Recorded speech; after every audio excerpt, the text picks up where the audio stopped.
ভোরবেলা বেরিয়ে পড়েছি টাইগার হিল দেখার জন্যে। দার্জিলিং এর একটি বিখ্যাত পর্যটন কেন্দ্র, অসাধারণ প্রাকৃতিক সৌন্দর্য এবং অতুলনীয় সূর্যোদয়ের দৃশ্যের জন্য বিখ্যাত। সমুদ্রপৃষ্ঠ থেকে প্রায় 2585 মিটার উচ্চতায় অবস্থিত। এই হিল থেকে কাঞ্চনজঙ্ঘা চূড়া এবং মাউন্ট এভারেস্টের এক ঝলক দেখা যায়, যা পর্যটকদের মনোমুগ্ধ করে। তবে এইটা দেখার জন্যে একটু ভাগ্যেরও দরকার।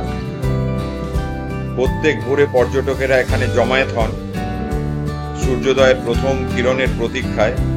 যখন সূর্য ধীরে ধীরে উঠতে শুরু করে, তখন তার সোনালী আলো কাঞ্চনজঙ্ঘার তুষারাবৃত শৃঙ্গকে আলোকিত করে তোলে। এ এক অনন্য দৃশ্য। বিশেষত শীতকালে যখন আকাশ পরিষ্কার থাকে, তখন এই দৃশ্য আরো সুন্দর হয়ে ওঠে।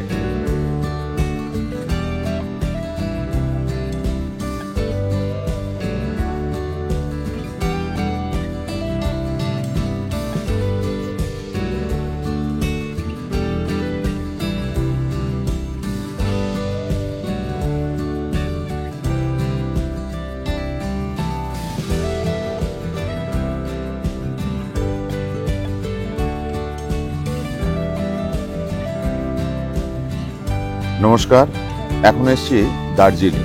অ্যাকচুয়ালি আমাদের একটা পর্ব চলছে বাঙালির দীপুদা। সেই দীপুদার লাস্ট দা যেটা দার্জিলিং। বাঙালির 3টে ফেভারিট জায়গা আছে, একটা দীঘা, একটা পুরী আর একটা দার্জিলিং। উঠলো বাই তো কটক জায়ের মতো বাঙালি প্রায় এই 3টে জায়গার মধ্যেই ঘুরে বেড়ায়। আর দার্জিলিংয়ে এসে বুঝতে পেরেছি এখানে রাস্তাঘাটে প্রায় 90% বাঙালি। এই জায়গাটা খুবই বিখ্যাত জায়গা, খুব সুন্দর জায়গা বলতে পারেন, বাতাসিয়া লুক।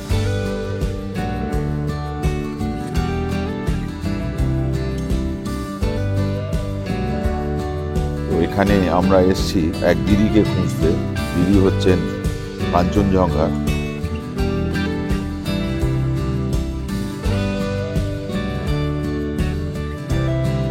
এই দার্জিলিং তো অনেক পুরনো জায়গা, আপনারা জানেন। এটা ব্রিটিশ আমল থেকে এই জায়গার পত্তন শুরু হয়েছে।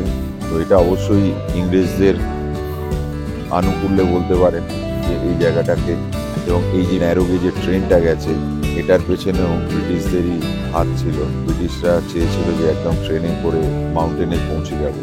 তো আমরা অপেক্ষা করে নিশ্চয়ই থাকবো যে একদিন কাঞ্চনজঙ্ঘা অবধি চলুক, এবং কলকাতা থেকে সকালবেলা বেরিয়ে যাতে বিকেল বিকেল আমরা কাঞ্চনজঙ্ঘা পৌঁছে যেতে পারি।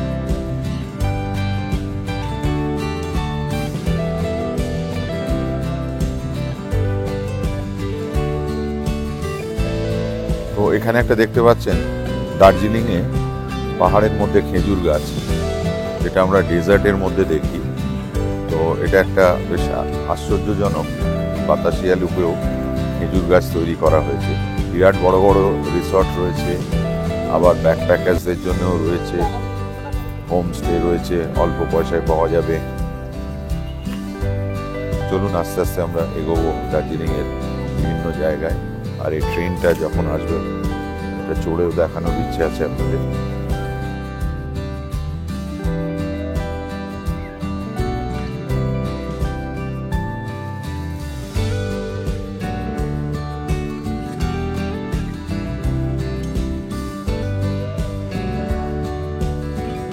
এবার উঠবো আমরা দার্জিলিং এর আরেকটি বিখ্যাত আকর্ষণ, দার্জিলিং রোপওয়ে।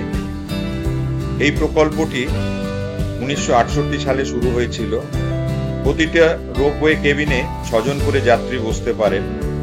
প্রায় 7000 ফুট উচ্চতায় অবস্থিত। এর টিকিটের মূল্য মাথাপিছু 200 টাকা। দার্জিলিং রোপওয়ে সিস্টেমটি পর্যটকদের মধ্যে অত্যন্ত জনপ্রিয়, কারণ এটা দার্জিলিং এর চা বাগান, হিমালয়ের সুন্দর পর্বতশ্রেণী আর চারিপাশের প্রাকৃতিক সৌন্দর্য দেখতে দেখতে যাওয়া যায়।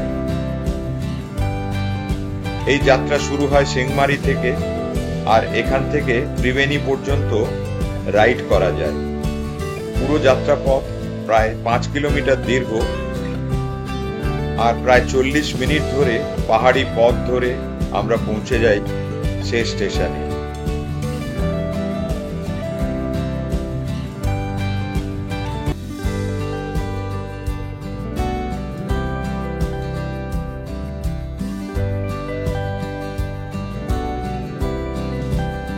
দার্জিলিং এর আর এক বিখ্যাত জায়গা এখানকার জু, যা Padmaja Naidu Himalayan zoological park নামে বিখ্যাত।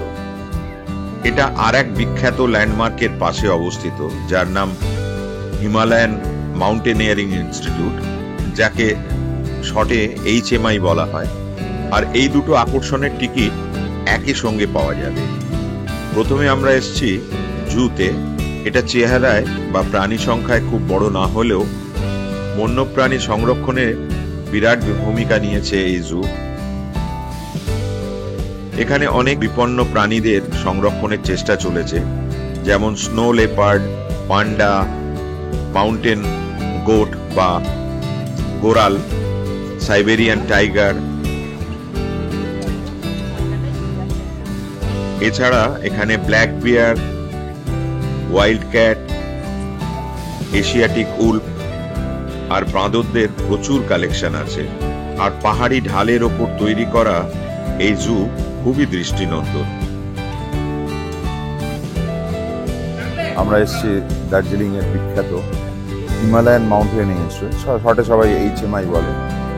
তো এটার একটা বড় ভূমিকা আছে মাউন্টেন সম্বন্ধে, কীভাবে মাউন্টেনে ট্রেকিং করতে হবে বা কীভাবে বিভিন্ন রকম অ্যাডভেঞ্চার করতে হবে, বিভিন্ন হেভেন স্কি করতে হবে, সমস্ত কিছুর একটা ট্রেনিং এখানে দেওয়া হয়।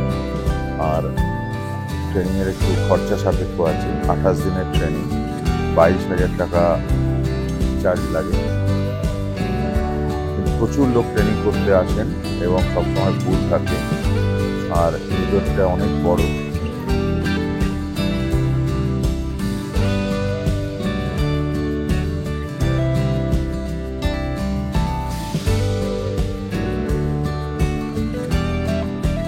ইনস্টিটিউটের সঙ্গে দুটো নাম জড়িয়ে আছে।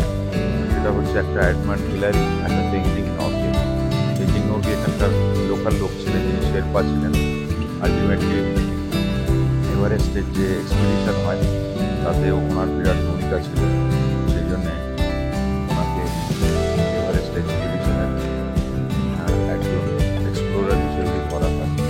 যারা মাউন্টেনিং সম্বন্ধে ইন্টারেস্টেড তাদের জন্য এটা খুবই ভালো জায়গা।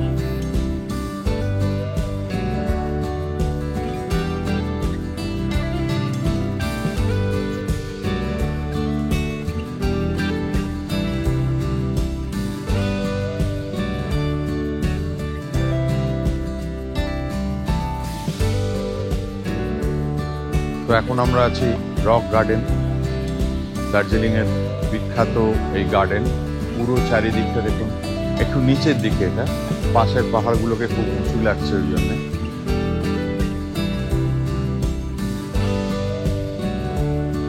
আর চারিদিকে ফুলের বাগান রয়েছে, বিভিন্ন ধরনের পাতাবাহারি গাছও রয়েছে। পাশে পাহাড়ের মধ্যে বেশ খানিকটা ফাঁকা জায়গা আছে, যেখানে এই গার্ডেনটা প্লাস এই একটা চত্বর সুন্দর করে বাঁধিয়ে দেওয়া হয়েছে। অনেকটা উপর অব্দি লোক যাচ্ছেন, আমরাও যাওয়ার চেষ্টা করব।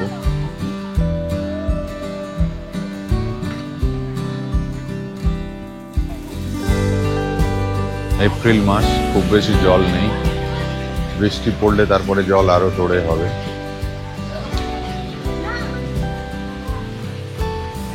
এখানে বোধহয় বছর 15 আগে এসেছি। তখনকার যা সৌন্দর্য এবং মেনটেনেন্স ছিল, এখন কিন্তু সেই মেনটেনেন্সটা আর নেই। এটা একটু ম্রিয়মান মনে হচ্ছে। যাই হোক, জায়গাটা ভারী সুন্দর, লোকেশনটি ভারী সুন্দর। পাহাড়ের মধ্যে একটা ছোট্ট ভ্যালির মতো।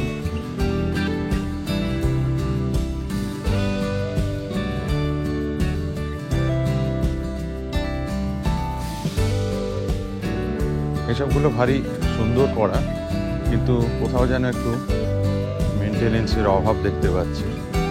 গুহার ভেতরেও ঢোকা যায়।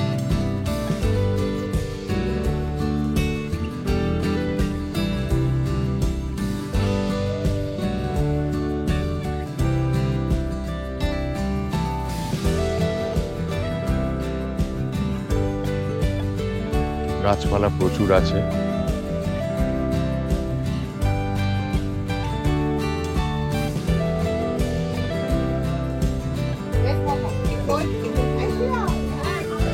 দার্জিলিং এর জনপ্রিয় খাবার।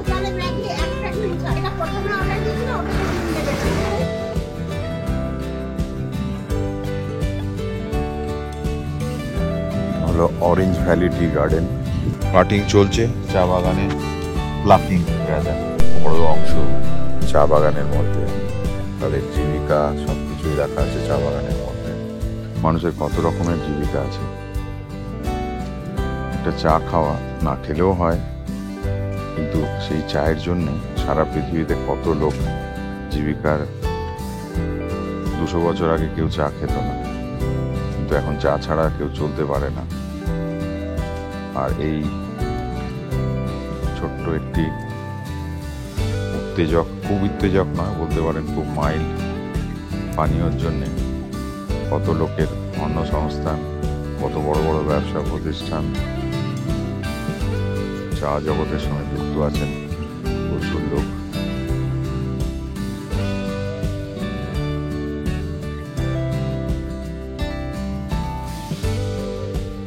এবার আমরা এসেছি পিস প্যাগোডায়, যেটা দার্জিলিং শহরের একটা গুরুত্বপূর্ণ বৌদ্ধ স্থাপত্য, যা পর্যটকদের বিশেষ আকর্ষণ করে।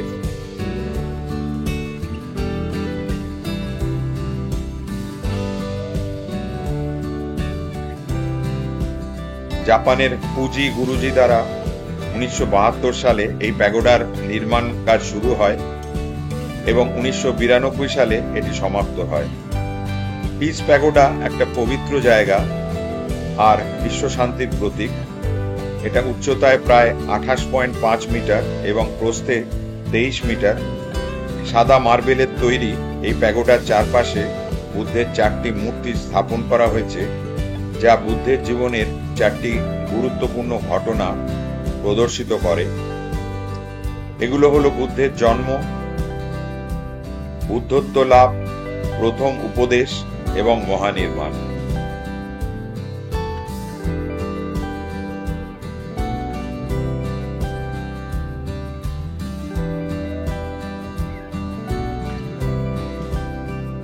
পিস প্যাগোডা শুধু বৌদ্ধ ধর্মাবলম্বীদের জন্যই নয়, বরং সমস্ত ধর্মের মানুষের জন্য একটা গুরুত্বপূর্ণ পর্যটন কেন্দ্র।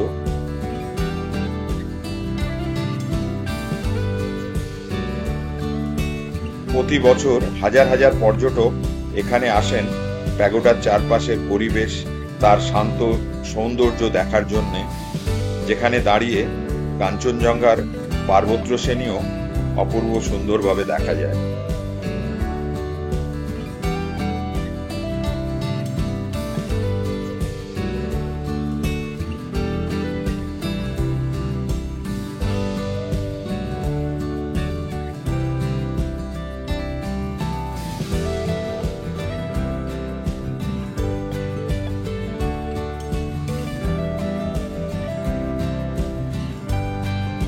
আমরা এখন দার্জিলিং স্টেশনে আছি। টয় ট্রেনে উঠবো বলে, এখানকার বিখ্যাত টয় ট্রেন। তবে এই ট্রেনের টিকিট একটু আগে কাটলে ভালো হয়। এই ট্রেনটা বাতাসিয়া লুপ হয়ে ঘুম স্টেশনে যাবে, আবার ঘুম থেকে বাতাসিয়া লুপ হয়ে দার্জিলিং স্টেশনে নামিয়ে দেবে।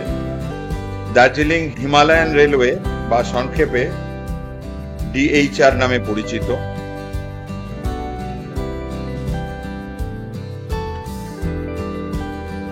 এটা মূলত দার্জিলিং এবং নিউ জলপাইগুড়ি শহরের মধ্যে চলাচল করে।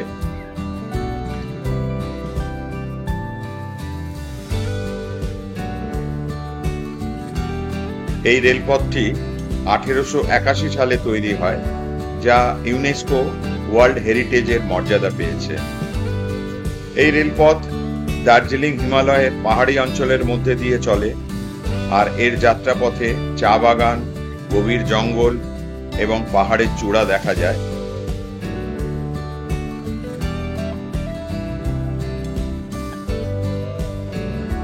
আমরা সুন্দর ভিউ দেখতে দেখতে এসে গেছি বাতাসিয়া লুপ। এখানে আমাদের ট্রেন 20 মিনিট দাঁড়াবে।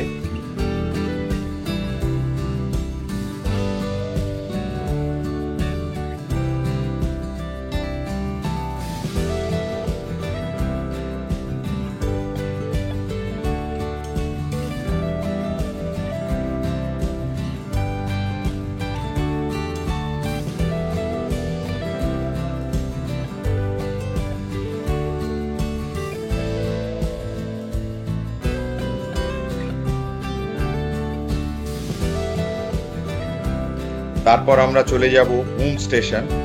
হুম স্টেশন পৃথিবীর উচ্চতম রেলওয়ে স্টেশন হিসেবে পরিচিত। এই স্টেশনটি সমুদ্রপৃষ্ঠ থেকে প্রায় ৭৪০০ ফুট উচ্চতায় অবস্থিত, যা এটাকে একটা আকর্ষণীয় পর্যটন কেন্দ্র করে তুলেছে। হুম মিউজিয়ামটি প্রধানত দার্জিলিং হিমালয়ান রেলওয়ে আর অন্যান্য রেল ইঞ্জিন ও গাড়িগুলো প্রদর্শনের জন্য বিখ্যাত। বিশেষ করে মিউজিয়ামের রেলওয়ে ইতিহাস, বিভিন্ন ধরনের রেলওয়ে সরঞ্জাম আর পুরনো ফটোগ্রাফি এবং দার্জিলিং হিমালয়ান রেলের বিকাশের কাহিনী বিস্তারিতভাবে বর্ণনা করা হয়েছে।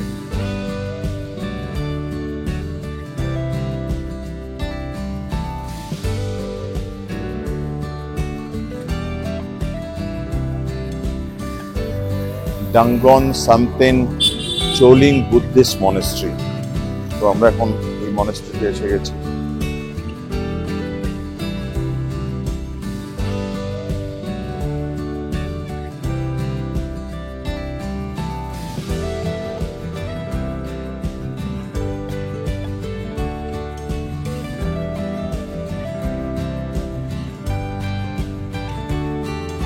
এটা বৌদ্ধ সম্প্রদায়ের কাছে একটা শ্রদ্ধেয় স্থান।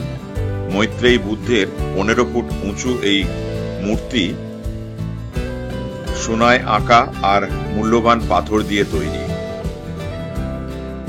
বিরল বৌদ্ধ পাণ্ডুলিপির বিশাল ভান্ডার রয়েছে এখানে।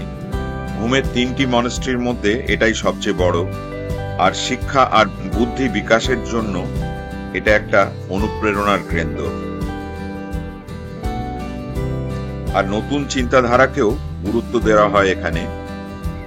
বৌদ্ধ সন্ন্যাসীরা এখানে তাদের শিক্ষকদের বিভিন্ন রকম প্রশ্ন করতে পারেন, আলোচনা করতে পারেন ধর্মের বিষয়ে। এটা একটা খুবই অভিনব ব্যাপার যেটা এই মনেস্ট্রিতে পাওয়া যায়।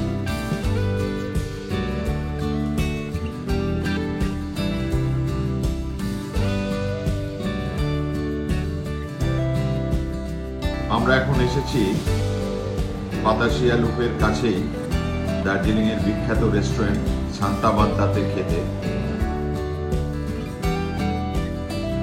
বেশ অভিজাত রেস্টুরেন্ট, আর খেয়ে বুঝতে পারলাম যে এখানকার দাম বেশ উচ্চমানের।